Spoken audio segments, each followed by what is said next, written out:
Sis, let me ask you something.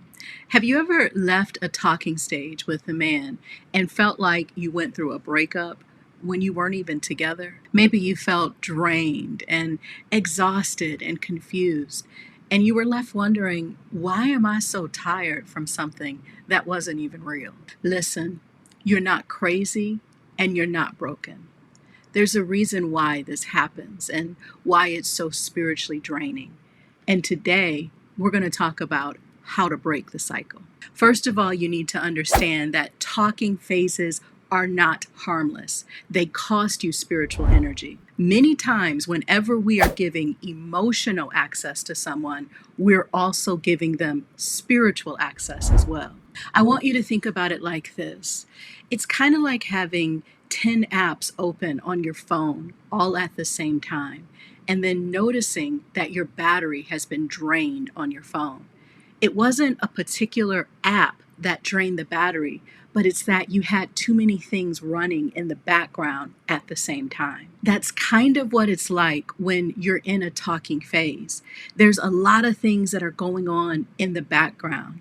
You're sharing your hopes, your vision, your dreams, and you've got all of these what ifs that are in the background of your mind. And see, this takes up soul space because every what if that you entertain, it becomes a weight that you carry. Sis, you're a Christian woman, which means you are approaching dating with covenant in mind. You've been imagining your life coming together with this man and praying about him and inviting God into the situation. And see, that's why as women, many times talking phases are so draining for us.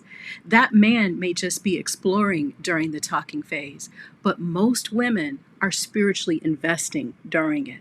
And that's why when it ends, it's not just disappointing, it's also deeply exhausting.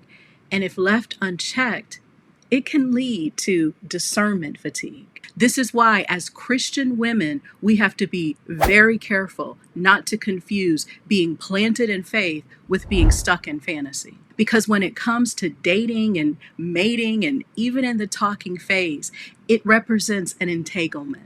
And these repeated entanglements can make it difficult to hear from God. It's kind of like trying to hear a whisper in a room when there's 10 radios playing. And repeatedly going through this many times is going to cause you to stop trusting your discernment, to have your energy drained from other areas that it needs to go.